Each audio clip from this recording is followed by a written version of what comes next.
드레미 교회 성도 여러분 안녕하십니까? 이재용 목사입니다. 제가 기도함으로 2월 11일 수요일 아침 매일 묵상 하나님 앞에 올려드리겠습니다.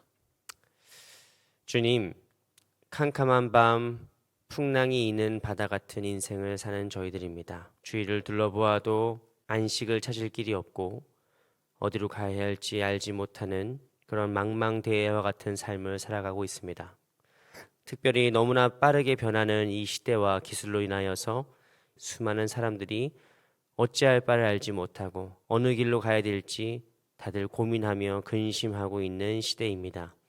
이 시대 가운데 주님 2000년 전에 제자들에게 찾아오셔서 두려워 말라 내니 안심하라 말씀하시는 그 주님의 음성이 우리의 심령 깊숙한 곳에 새겨지게 인도하여 주시옵소서. 노도와 같이 날뛰는 이 세상의 모든 혼란과 어려움 속에서도 주님과 함께하는 이 고요한 시간에 우리의 마음을 평안하게 하시고 담대하게 하시고 우리에게 세상이 줄 수도 없고 알 수도 없는 하늘의 평강으로 충만하게 하여 주시옵소서. 하나님, 오늘도 육신의 질병과 아픔 그리고 마음의 상처를 놓고 홀로 고통받고 있는 우리 성도들을 위해서 기도합니다. 하나님, 우리들의 모든 연약한 영육 간의 아픔과 상처를 싸매어 주시고 주님께서 붙들어 주셔서 치유하시는 광선으로 비추어 주시고 그리하여 우리의 영육을 강건케 하여 주시옵소서. 아픈 성도들이 있다면 쾌차할 수 있도록 주님께서 인도하여 주시고 상처받은 영혼들이 있다면 주님께서 친히 싸매어 주시고 회복케 하셔서 우리가 다시 건강한 몸과 마음으로 주님을 찬양하며 함께 예배드릴 수 있도록 주님 인도하여 주시옵소서. 모든 것 주님께 맡기오며 예수 그리스도의 이름으로 기도드리옵나이다. 아멘. 네, 오늘 우리에게 주신 하나님 말씀은 신약성경 마태복음 14장 29절에서 31절까지 말씀입니다. 신약성경 마태복음 14장 29절에서 31절까지 말씀. 네, 제가 봉독해 드립니다. 여러분 각자 계신 곳에서 이 말씀 더 깊게 묵상하시기 바랍니다. 오라 하시니 베드로가 배에서 내려 물 위로 걸어서 예수께로 가되 바람을 보고 무서워 빠져가는지라 소리질러 이르되 주여 나를 구원하소서 하니 예수께서 즉시 손을 내밀어 그를 붙잡으시며 이르시되 믿음이 작은 자여 왜 의심하였느냐 하시고. 아멘. 네, 저희가 너무 잘 아는 말씀이죠. 네. 여러분 같으면은 칠흑 같은 밤바다에서 저 멀리 유령 같은 형상이 다가오고 있다면 어떤 마음을 가지시겠습니까? 우리 중에 아무렇지도 않은 사람은 아마 없을 것입니다. 그런데 그때 우리 주님께서 하시는 말씀이 독특하죠. 안심하라 내니 두려워 말라. 이 말씀은 두려울 수밖에 없는 우리에게 주시는 하나님의 샬롬의 인사라고 할 수 있습니다. 여러분, 우리가 지난주에 부활에 대해서 같이 나눴지만 이건 주님의 어떤 일종의 말투이기도 하고 또 주님의 가장 근본적인 우리를 향한 자세이기도 하십니다. 여러분, 우리는 비바람이 치고 폭풍이 치고 밤바다 어디로 갈지 모르는 이 불확실한 삶을 살면서 우리는 두려울 때도 있고 때로는 외로울 때도 있고 고통스러울 때도 있고 힘들 때도 있지 않겠습니까? 근데 그럴 때마다 주님께서 우리에게 와서 말씀하시는 건 무엇이냐? 샬롬 이렇게 인사하시는 거예요. 우리로 치면 안녕, 안심하라, 두려워하지 말라. 왜? 내가 왔으니까. 우리는 어떻게 기도합니까? 주님 저와 함께 하시는 걸 알긴 아는데 그러니까 이 상황을 좀 빨리 수습해 주세요. 빨리 좀 고쳐주세요 라고 얘기하는데 그게 하나님의 관점에서는 일이 아닌 거예요. 예수님과 함께 있는데 뭐가 두렵나? 아니 내가 너와 함께 하겠다는데 왜 두려워하는 거니? 주님은 이해가 안 되시는 거죠. 그만큼 우리의 믿음이 작은 겁니다. 사실은 우리의 믿음이 어린아이만도 못한 거예요. 밖이 막 시끄럽고 혼란스럽고 아기가 막 울다가 엄마 아빠가 와가지고 엄마 왔어 엄마 왔어 아빠 왔어 아빠 왔어 이렇게 안아주면은 아기들이 뚝 끝이잖아요. 안심하잖아요. 근데 우리는 주님이 오셔도 안심하지 못하는 거죠.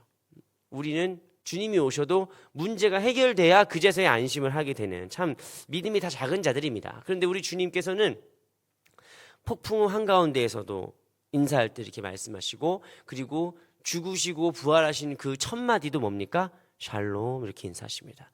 평안하뇨 너희가 평안하냐. 히브리어는 샬롬, 그리스말로는 에이레네, 우리말로는 안녕 이렇게 인사하십니다.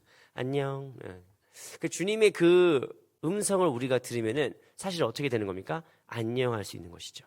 이 아침 우리가 딱 한마디만 들으면 돼요. 사실은 주님께서 우리를 향하여서 샬롬, 안심해라, 평안해라, 안녕. 주님께서 우리에게 인사하시는 말씀을 잘 들으면 오늘 우리가 내가 두려워할 게 없지.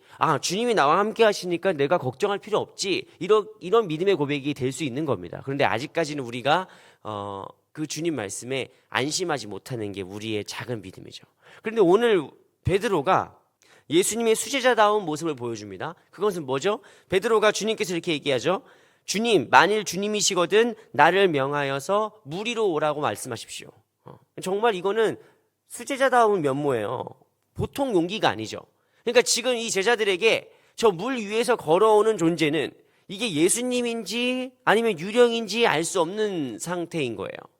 그러니까 그 프랑스 관용어 중에 그런 말이 있다고 하잖아요. 개와 늑대의 시간. 그러니까 저녁 노을이 지을 때는 어둑어둑하고 저게 뭐가 형체는 보이는데 뭔지는 모를 때. 근데 저기 앞에 뭐가 서 있는 거예요.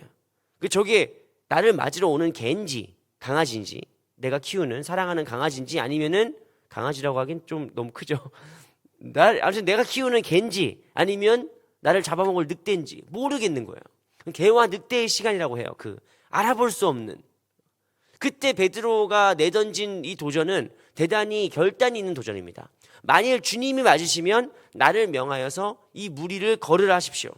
이것은 단순한 객기가 아닙니다. 여러분 베드로의 목숨 건 도박이죠. 여러분 그렇지 않습니까? 근데 이것은 베드로와 제자들 그리고 우리 모두에게도 다 연결되어 있는 신앙의 도약이라고 할 수 있습니다. 여러분 우리가 예수님을 믿는 이유는 뭐예요? 예수가 그리스도기 때문이에요. 저분이 구세주기 때문이에요. 저분이 부활의 첫 열매 되시고 우리를 모든 사망과 죄의 권세에서 구원하실 메시아이기 때문이에요. 근데 여러분은 그런 마음 안 드십니까? 아니면 어떡하지? 이런 마음이 들 때가 있잖아요. 그래서 이런 사람들을 가리켜서 뭐라고 하느냐? 불가지론자라고 합니다. 무신론자는 신이 없다는 거예요. 신은 없어. 근데 불가지론자는 뭐냐면은 우리는 모르겠어. 우리는 알 수 없어. 불가지. 알 수 없다는 거예요, 정확히. 불가지론자들의 대부분은 유신론적 불가지론자들이 많습니다. 그러니까 신이 있긴 있을 것 같아. 이 세상에 뭔가 영원히 있긴 있을 것 같아. 그런데 확신을 할 수 없어. 잘은 모르겠어. 그리고 아니면 어떡하지? 이런 마음이 늘 마음속에 있는 것이죠. 근데 그런 상황에서 베드로가 보여준 믿음의 결단은 사실 우리 모든 믿는 그리스도인들의 결단이기도 합니다. 그리고 이런 믿음의 상황을 신학적으로 도식화하는 것이 이제 블레이즈 파스칼이 얘기한 도박사의 논리라는 거예요. 그러니까 예수님을 못 믿는 사람들에게 이렇게 얘기하는 거죠. 그래, 만약에 신이 있다고 믿고 살아봐라. 그런데 만약에 네가 죽었는데 신이 없어. 영원이고 뭐 천국이고 지옥이고 없어. 그럼 뭐 크게 손해볼 건 없지 않냐. 그렇게 살아도. 그런데 네가 신이 없다고 믿고 살았어. 천국이고 지옥이고 그런 건 없다고 믿고 살았어. 그런데 죽었는데 하나님이 살아있네. 죽었는데 천국이 있고 지옥이 있네. 네가 만약에 안 믿고 지옥에 떨어지면은 얼마나 그게 큰 손해냐 이거죠. 그래서 파스칼은 뭐라고 얘기했느냐? 도박사라면 정말로 현명한 사람이라면 안 믿는 것보다 믿는 게 낫다. 그렇게 전도를 했어요. 여러분 이 전도법은 이 논리는 상당히 설득력이 있습니다. 그런 차원에서 오늘 베드로는 이 도박사의 논리에 가장 근접한 가장 모범적인 형태로 예수님 믿는 거예요. 주님이 만일 예수님이시면 나를 명해서 저 물 위를 걷게 해주십시오. 저 바다 위로 오라고 말씀하십시오. 라고 베드로가 주님께 결단한 것이죠. 이것은 단순한 객기가 아니라 그나마 자기가 발 딛고 서 있는 이 배라는 안전장치를 내버리는 실존적인 결단이요 믿음의 도약이라고 할 수 있습니다. 그런데 우리가 다 잘 아시다시피 베드로가 물 위를 정말 걷죠. 물 위를 이렇게 참박참박 걷는데 30절 말씀에 바다를 보고 무서워서 빠져가는지라 소리질러 이르되 주여 나를 구원하소서 하는 거죠. 그러니까 베드로가 정말 걸었던 거예요.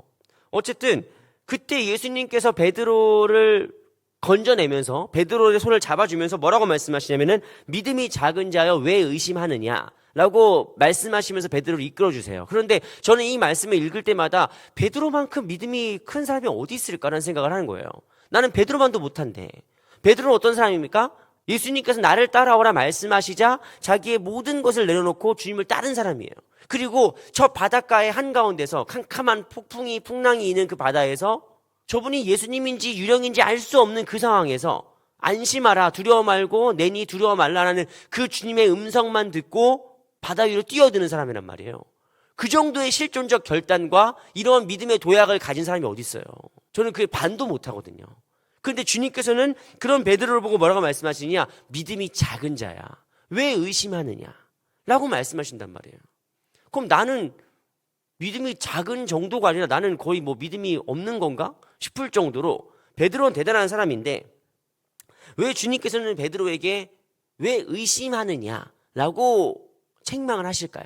그런데 여기서 의심한다는 말은 그리스어로 에디스타사스라는 말을 쓰는데, 에디스타사스, 이 말의 어원이 재밌습니다. 이 어원이 되게 중요해요. 디스라는 말은 이제 둘이란 뜻이고, 스타시스라는 말은 선단 뜻이에요. 스탠딩.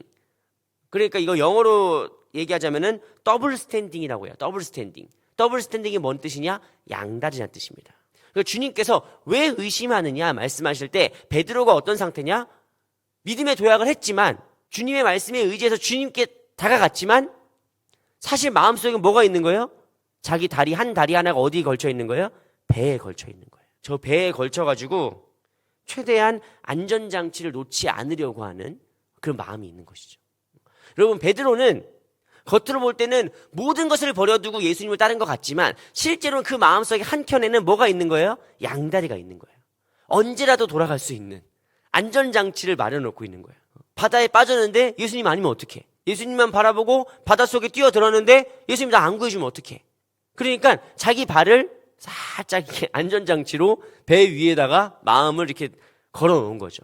그러니까 어떻게 됩니까? 빠져버리는 거예요. 그래서 오늘 예수님께서 베드로를 믿음이 작은 자야 라고 말씀하시는데, 이 믿음이 작은 자야라고 하신 말씀의 그리스어는 올리고 피스토스라고 합니다. 올리고 피스토스. 이 올리고 피스토스라는 말의 더 정확한 번역은 너 왜 이렇게 믿음이 없니? 너 왜 이렇게 믿음의 분량이 작니? 라기보다는 너 왜 이렇게 믿음이 짧으니예요. 너 왜 이렇게 믿음의 지속 시간이 짧니? 라고 말씀하시는 거예요. 여러분, 이거는 정확히 저를 가리키는 말씀이죠.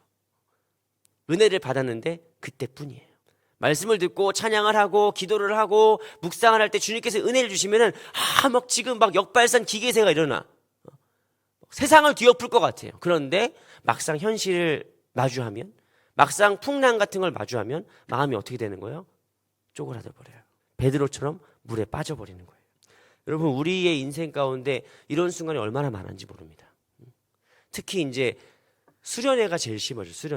수련회나 부흥회 같은 데 갔다 와서 막 은혜 받고 막 가슴이 충만하고 막 너무 막 능력이 막 있고 이제 하나님 뜻대로 살려고 하는데 막상 진짜 이제 집에서 속 터지는 애들을 볼 때 막 뒤집어지는 거예요. 이제 정말로 학교를 가고 직장 생활 하면서 이제 막 얌체 같은 애들이 이기적으로 굴 때, 그래서 내가 더 피해를 당하고 억울한 일을 당할 때 이게 막 다 뒤집어져 버리는 거예요. 그 물속에 빠져버리는 겁니다. 우리의 믿음이 작다는 건 무엇이냐? 믿음이 짧다는 뜻이에요. 은혜를 받는 지속 시간이 너무 짧다. 그래서 우리가 어떻게 살고 있습니까? 더블 스탠딩, 양다리를 걸치면서 주일날 은혜 받고 주중엔 또 이렇게 세상에 살아가고 막 이렇게 그러니까 물속에 빠져버리는 거예요. 그러니까 우리가 좌절하고 넘어질 때가 많은 겁니다. 근데 사실 우리 중에 그렇지 않은 삶을 찾는 게 더 힘들걸요? 우리가 무슨 뭐 산속에서 기도원에서만 사는 사람들도 아니고 이 세상을 살아가면서 얼마나 자주 우리는 믿음이 짧고 또 양다리 걸치고 주님 믿는다 하지만 실제로는 또 온갖 세상적인 또 의존과 의지를 가지면서 살아갈 때 얼마나 많습니까? 그래서 우리 입술에서 나오는 고백은 사실 베드로의 이 30절의 고백이 정직한 겁니다. 뭡니까? 주여 나를 구원하소서. 물속에 빠져가면서 주여 나를 구원하소서라고 외치는 게 우리 모두의 사실 고백이에요. 그런데 그때 어떻게 하십니까? 주님께서 손을 잡아주시는 거죠. 저는 여러분 이 그림을 생각할 때마다 보통 이제 이 장면에서 예수님이 되게 고고하게 손을 뻗는 이제 성화와 뭐 그런 영상들이 있습니다. 그러니까 물속에 빠질 때 예수님께서 손을 쫙 내밀면서 되게 이렇게 인자한 표정으로 베드로를 붙잡아 주시는 뭐 그 킹 오브 킹스 옛날 그 작년의 애니메이션도 그렇고 이렇게 쫙 예수님께서 쫙 물을 이렇게 끓이면서 왜 두려워하였느냐? 믿음이 작은 자야. 이렇게 막 따뜻하게 말씀하시는 거죠. 그런데 여러분, 진짜 물속에 빠지는 거 건져보세요. 얼마나 급하게 뛰어가야 됩니까? 얼마나 급하게 다급하게 이렇게 잡아줘야 됩니까? 그 주님께서 베드로를 어떻게 잡아주십니까? 점잖게 고상하게 멋있게 손을 내민다기보다는 그 물속에 빠져가는 그 베드로를 주님께서 빠지는 속도보다 더 빨리 손을 내밀어서 그 베드로를 건져주시는 거잖아요. 저는 이 예수님의 급한 모습, 다급하게 손을 내미는 그 모습이 더 은혜가 돼요. 그래서 이거를 장로교 신학에서 뭐라고 부르느냐? 성도의 견인이라 부릅니다. 여러분, 우린 우리 힘으로, 우리 능력으로 이 신앙의 길을 걸어가는 게 아니에요. 베드로가 막 대단한 능력이 있어가지고 바다 위를 성큼성큼 걸어간 게 아니에요. 우린 모두 다 흔들리는 사람들입니다. 우리는 모두 다 더블 스탠딩하는 사람들이에요. 그래서 가다가 넘어지고 좌절하고 또 빠지고 또 그러는 겁니다. 그런데 그때마다 주님께서 어떻게 하세요? 달려오셔서 우리 손을 잡아주세요. 우리를 견인해 가세요. 베드로의 믿음이 실패한 그 순간에도 예수님의 구원은 실패하지 않는 겁니다. 그래서 우리를 향하신 성령의 견인하심, 인도하심, 역사하심은 실수가 없는 것이고 실패가 없는 것입니다. 여러분, 오늘 베드로가 우리에게 보여준 것은 신앙의 도약이죠. 믿음의 결단이죠. 이것 자체로도 사실 엄청난 능력이고 신앙의 깊이라고 할 수 있습니다. 그런데 오늘 더 중요한 것은 무엇이냐? 그 베드로도 실패한다는 거예요. 그런 베드로의 믿음조차 물에 빠져버린다는 거예요. 왜냐? 우리는 영혼을 보며 살아가지만 그럼에도 불구하고 이 땅 위에 살 수밖에 없는 존재이기 때문이에요. 더블 스탠딩하는 존재일 수밖에 없기 때문이에요. 우리의 믿음이 아직은 작아서 어떤 분들은 은혜 받고 그 은혜로 평생 가는 분도 계시지만 저만 해도 참 믿음이 작아서, 믿음이 짧아서 거의 매일 받는 은혜가 지속이 많이 안 될 때도 있어요. 그 순간만 은혜 받을 때 있어요. 그래서 가끔씩은 자괴감이 듭니다. 이렇게 평생 예수 믿었는데도 이렇게 변하지 않을까? 이렇게 부족할까? 나는 왜 이거밖에 안 될까? 그런 모순들을 겪으면서 느끼면서 내가 이렇게 물속으로 쭉 빠져들어가는 거예요. 그때 우리가 오늘 말씀을 통해서 꼭 기억해야 될 것은 무엇입니까? 우리의 손을 붙잡으신 예수님 손이 더 빠르다. 우리의 믿음보다 주님의 구원이 더 강하다. 우리의 믿음이 실패하는 그 순간에조차 예수님의 구원은 실패하지 않으신다 라고 하는 것을 꼭 기억해야 되는 것이죠. 여러분, 그러므로 우리가 우리의 연약함과 부족함에도 불구하고 이 믿음의 길을 끊임없이 끝까지 달려갈 수 있는 이유는 무엇입니까? 우리의 능력이 아니라 우리를 붙잡고 견인하시고 인도하시는 주님의 구원의 계획과 능력을 의지하기 때문입니다. 사랑하는 우리 드림의 교회 성도 여러분, 우리는 살면서 수도 없이 많은 물에 빠집니다. 재정적인 문제나 건강의 문제나 인간관계의 문제나 이런 것들 때문에 믿음을 가지고 도전하다가도 두려움에 빠져버리고 불안에 빠져버리고 갈등에 빠져버리고 고통에 빠져버릴 때가 너무나 많습니다. 그럴 때마다 주님은 우리를 보면서 혀를 끌끌 차면서 그러니까 배 안에나 있지 뭐하러 나와. 아니 하지도 못할 걸 뭐하러 시작했어. 우리를 비난하지 않으세요. 주님은 어떻게 하십니까? 즉시 우리에게 손을 내밀어서 우리를 인도하십니다. 우리를 건져내시고 이 믿음의 여정을 끝까지 함께 하시기로 약속하십니다. 우리가 이 주님의 약속과 말씀을 의지하고 오늘도 비틀거릴지언정 이 바른 길에서 벗어나지 않고 이 믿음의 길을 끝까지 달려가는 저와 여러분 모두가 다 되기를 주님의 이름으로 축원합니다. 제가 기도하겠습니다. 폭풍 가운데 풍랑을 잠잠케 하시고 우리에게 오시는 주님을 찬양합니다. 주님, 우리의 믿음이 너무 작아서 또 우리의 믿음의 분량이 너무나 적어서 주님께로부터 받은 은혜와 그 말씀의 지속시간이 너무나 짧을 때가 많습니다. 은혜를 받은 그 순간에만 순종하는 것처럼 하고 하나님 말씀 따라 살 것처럼 다짐하지만 또 살다 보면 어느 순간 받은 은혜를 잊어버리고 망각할 때가 또 얼마나 많은지 모릅니다. 또한 주님, 우리는 이 세상을 살아가면서 마치 양다리를 가진 사람들처럼 이 세상과 하나님의 사이를 왔다 갔다 오가며 불안해할 때가 또 얼마나 많은지 모릅니다. 주님을 믿는다 하지만 전적으로 온전히 헌신하지 못하는 우리의 계산적이고 이기적인 마음을 주님 용서하여 주시옵소서. 그러나 이 신앙과 이 생활이 우리의 힘과 우리의 능력과 지혜에 있는 것이 아니라 우리를 인도하시고 견인하시며 완성시키실 하나님의 능력에 있음을 이 시간 고백하며 나아갑니다. 주님 우리를 붙들어 주시옵시고 우리가 그 주님의 섭리를 의지하면서 주님 말씀대로 살아가는 저희들 되게 하여 주시옵소서. 모든 것 주님께 맡기오며 예수 그리스도의 이름으로 기도드리옵나이다. 아멘. 네, 감사합니다. 오늘 주님과 동행하면서 우리 믿음의 은혜의 지속 시간을 어제보다 오늘 조금 더 길게 가져가고 오늘보다 내일 더 길게 가져가는 저와 여러분보다 다 되시기를 주님의 이름으로 축원합니다.